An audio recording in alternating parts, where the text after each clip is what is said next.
नमस्कार, आप देख रहे हैं जनसंवाद 24x7। सनातन क्या होता है?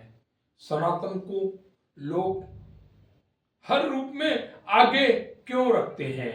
आज ऐसी ही जानकारी अपने दर्शकों को देंगे। स्थान लोनी नगर पालिका का वार्ड नंबर 33, जगह प्रेम विहार, जहां पर बहुत ही धूमधाम से भागवत कथा का आयोजन हो रहा। आज से इस कथा का प्रारंभ है और 4 दिसंबर 2025 को यह कथा संपूर्ण हो जाएगी। कथा के बाद पूर्ण आहुति के साथ भंडारे का भी आयोजन होगा।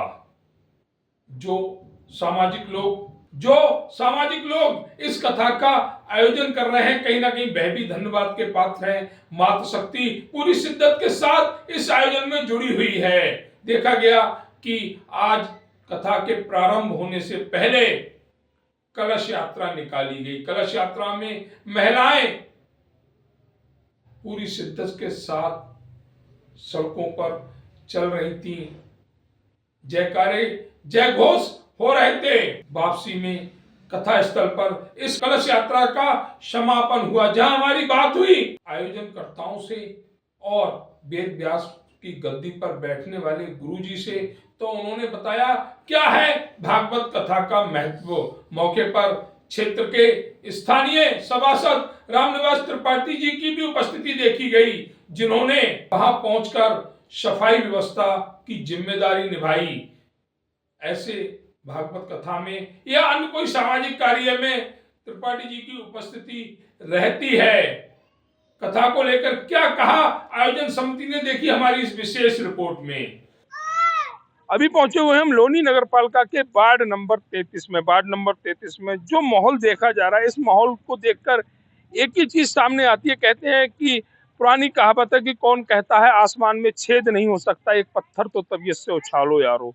माहौल को सनातनी करने के लिए भागवत कथा का आयोजन यहाँ के जो प्रतिष्ठित व्यक्ति हैं, जो सामाजिक व्यक्ति हैं, उनके द्वारा किया जा रहा है। जहाँ सहयोग दे रहे हैं क्षेत्र के सभासद, हमारे मित्र भी हैं रामनिवास त्रिपाठी जी। देखा जा रहा है कि आज यहाँ पर कलश यात्रा थी, बिजी शेड्यूल था, लेकिन फिर भी इस स्थान पर जहाँ पर भागवत कथा होगी वहां पर अपनी उपस्थिति दर्ज कराई, क्योंकि कार्य सनातन का है और सनातन के कार्यों को कोई भी हिंदू जो अपने आप को हिंदू मानता है, आज के हिंदू नहीं, आज के तो बहुत से ऐसे हैं कि उन्होंने अपने माथे पे लिखवा लिया मैं हिंदू हूँ और चल दिए साहब सड़कों पर, हम ये कराएंगे हम वैसे कराएंगे। वो नहीं, सनातनी हिंदू जो व्यवहार से सनातनी है, संस्कारों से सनातनी है, अगर वह हिंदू हैं तो इस कार्य को मना नहीं कर सकते, अपनी उपस्थिति दर्ज कराते हैं। ऐसे ही हैं क्षेत्र के सभासद रामनिवास त्रिपाठी जी। कुछ समय पूर्व देखा गया यहाँ पर 15-20 मिनट पहले कि महिलाओं का एक समूह कलश यात्रा को जो यहाँ से प्रारंभ हुई थी और जो संपूर्ण भी यहीं पर हुई, यहाँ से लेकर गई और यहीं पर वापसी आई। दोपहर का टाइम था, घर में खाना बनाना था, इसलिए सभी महिलाएं जल्द से जल्द यहाँ से चली गई। हमारी मुलाकात नहीं हो पाई, उसके लिए हम इस स्थल से क्षमा प्रार्थी हैं। लेकिन इस पूरे जो ये आयोजन किया जा रहा है, हमारे साथ एक बाबा जुड़े हुए हैं, इस पूरे आयोजन की जानकारी हम बाबा से लेंगे। हमारे साथ मातृशक्ति भी जुड़ी हुई है, उनसे भी लेंगे। मातृशक्ति जो है वह कलश यात्रा में शामिल रही, उनसे पूछेंगे कि अनुभव कैसा रहा इस भागवत कथा में जो कलश यात्रा का आयोजन हुआ, उसका अनुभव कैसा रहा, सारी जानकारी लेंगे। लेकिन सबसे पहले हम बाबूजी से बात करते हैं। बाबूजी, आपका नाम? सुशील शुक्ला। शुक्ला जी, आज देखा जा रहा है आपके क्षेत्र में प्रेम विहार में लोनी नगर पालिका के वार्ड नंबर 33 में भागवत कथा का प्रारंभ होने वाला है। जी हाँ। कब तक ये आयोजन चलेगा? ये 4 तारीख को चलेगा। 4 दिसंबर को। हाँ, 28 को आज कलश यात्रा थी। अब कल जो मतलब 4 तारीख को भंडारा होगा। 4 तारीख को कथा हवन वगैरह हाँ, हवन होगा, भंडारा होगा, बहुत बड़ा भंडारा होगा। 3-4 कुंटल का कम से कम बढ़िया भंडारा होगा। अच्छा होगा। हाँ। शुक्ला जी की मुस्कुराहट बता रही है कि इस कार्यक्रम में अभी से उन्हें सफलता मिल चुकी है। भगवान के इस आयोजन में भागवत कथा हमारे सहयोग जो है संसद जी है, मतलब हमारे त्रिपाठी जी भी हैं और मतलब हिप्पी की मम्मी भी है, हिप्पी है, मतलब जो भी स्थानीय परिवार है वो सभी सहयोग कर रहे हैं। हाँ, ठीक ठाक आदमी जो है वो हमारा सहयोग देते हैं। अच्छा, जो गुरुजी जो वेद व्यास की गद्दी पर बैठेंगे, जो वर्णन करेंगे भागवत कथा का, वो कहाँ से आए हुए, क्या नाम है उनका? वो नाम तो कुछ लाल शरण से कुछ है, वो महात्मा अच्छे हैं, तो वो बढ़िया मतलब है, काफी बढ़िया है, फरारी है। फरार करते हैं और खाना वाना नहीं खाते हैं, वैसे ज्यादा फरार करते हैं और वृंदावन से आए और हुए हैं। सात्विक भोजन करते हैं। हाँ, सात्विक भोजन करते हैं। तो ये सात्विक कहना भोजन शुक्ला जी का और कि पैसे ऐसे का ज्यादा वो लोग शुक्ला जी का कि यहाँ पर जो वेद व्यास की गद्दी पर बैठेंगे, जब वेद व्यास की गद्दी पर बैठा जाता है तो भागवत कथा का वर्णन नहीं होता, बल्कि खुद भगवान भागवत कथा का वर्णन करते हैं। जो प्रथा है इस सनातनी देश की, हम वही बता रहे हैं।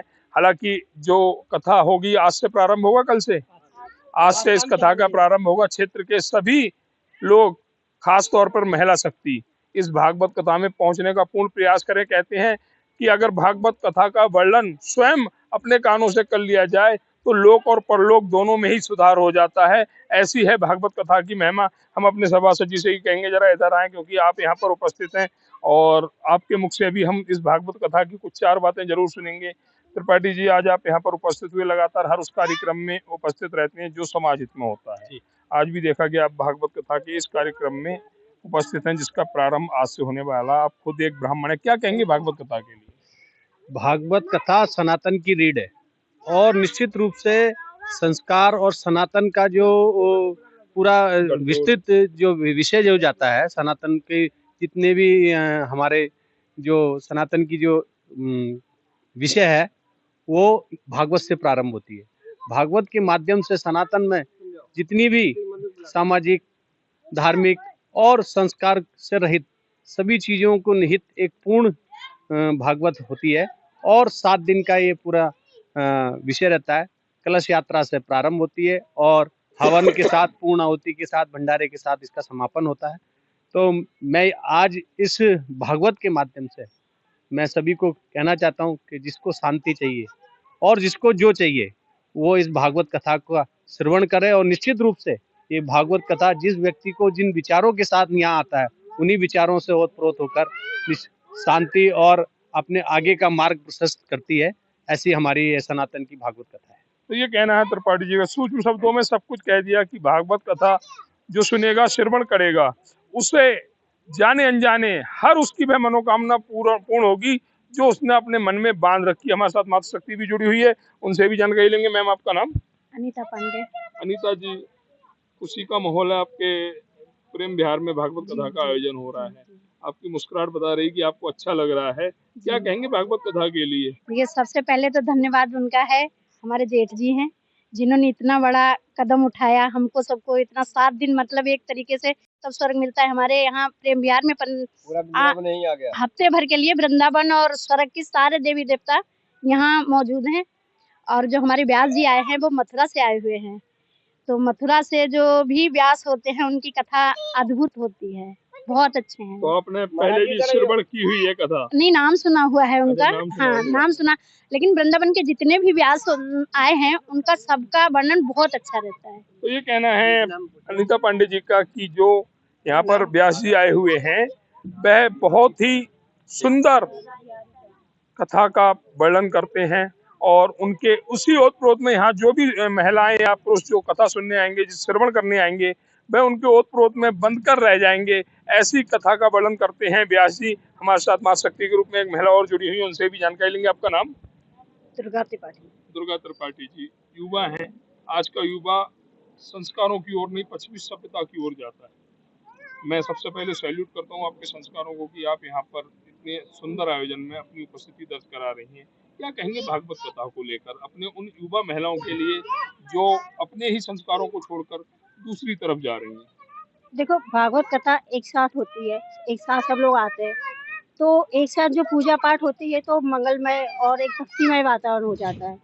तो जो हमारे युवा है वो भी, ऐसी बात नहीं है कि जो पूजा पाठ नहीं करते, वो भी आजकल जो युवा है वो इतने अच्छे अच्छे भजन गाते हैं और जो डांस पार्टियों में जाते थे उसकी जगह वो भजन कीर्तन में भी जाने लगे। तो ऐसी बात नहीं है, अब युवा बदल रहे हैं और वो किटी पार्टी और जो क्लबों में जाने की जगह भजन कीर्तन भी कर रहे हैं। तो ये कहना है मैम का, क्या नाम बताया आपने? दुर्गा त्रिपाठी। दुर्गा त्रिपाठी जी ने कि मैं युवा हूँ और मैं अपने जो दूसरे मेरे युवा साथी उनकी भावनाओं को समझती हूँ। हाँ, जाते थे हम पहले क्लबों में, लेकिन अब नहीं। अब हम भागवत कथा या बाबा श्याम का कीर्तन या माँ दुर्गा का जागरण में अपनी उपस्थिति दर्ज कराते हैं, जिससे हमें एक सुखद पहलू की अनुभूति होती है।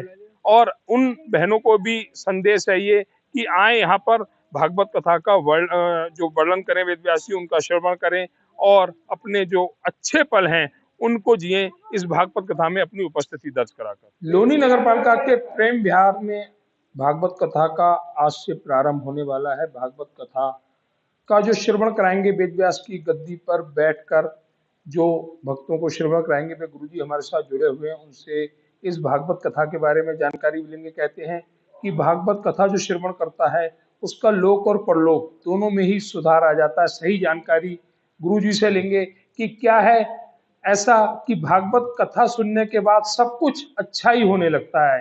सबसे पहले हम परिचय लेंगे गुरुजी से और उसके बाद जो भागवत कथा का प्रारंभ होने वाला उसकी भी कुछ जानकारियां हम अपने दर्शकों के साथ शेयर करेंगे गुरुजी के माध्यम से। गुरुजी आपका नाम? राधा बिहारी शरण। राधा बिहारी शरण जी। गुरुजी निवास स्थान कहाँ पर है? श्रीधाम वृंदावन। श्रीधाम वृंदावन में। सुना जाता है गुरुजी की भागवत कथा का जो श्रवण करता है, वर्णन करता है, उसे भगवान का दर्जा प्राप्त है, लेकिन जो श्रवण करता है उसके जीवन में भी सब कुछ अच्छा ही अच्छा होने लगता है। तो हम चाहेंगे कि आपके माध्यम से हमारे दर्शकों तक भागवत कथा की कुछ जानकारी पहुंचे। भगवान की कथा है, भगवत स्वरूप ही है और भगवान वेद व्यास की अपने जीवन की सर्वोत्कृष्ट कृति है, रचना है श्रीमद् भागवत। 17 पुराण उन्होंने लिखे, उपपुराण भी निवेदन किए, लेकिन मन को शांति नहीं हुई।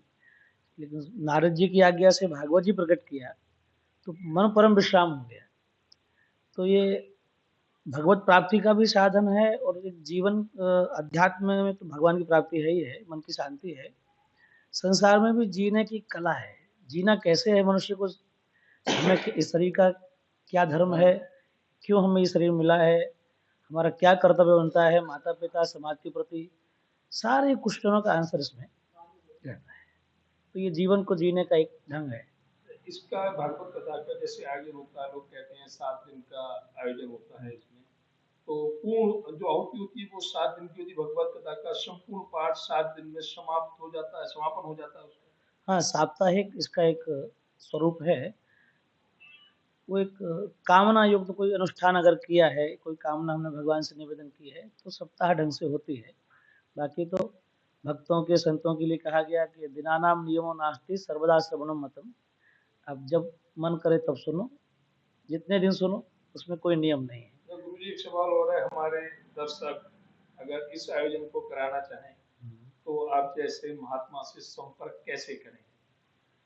तो ये सब बालक हैं, ये अपने यजमान हैं, माताजी बैठी हैं, इन सबसे संपर्क कर लें, नंबर मिल जाएगा, हो जाएगा। तो ये थे हमारे साथ वृंदावन धाम से हमारे डीएलएफ अंकुर विहार प्रेम विहार में पधारे गुरुजी, जो 7 दिन व्यास गद्दी पर बैठकर इस कथा का श्रवण भक्तों को कराएंगे और उसके बाद वह भक्त इस कथा का श्रवण करेंगे आध्यात्मिक दृष्टि से भी और प्रभु की दृष्टि से भी अपने आप में सुधार पाएंगे, अपने जीवन में अच्छा पाएंगे। यही भागवत कथा दर्शाती भी है। और जो व्यास गद्दी पर बैठकर गुरुजी जो कथा का श्रवण कराते हैं उनका भी यही कहना होता है कि जीवन में भागवत कथा का श्रवण जरूर करना चाहिए, अपने चरित्र को संवारने के लिए, अपने लोक और परलोक को सुधारने के लिए।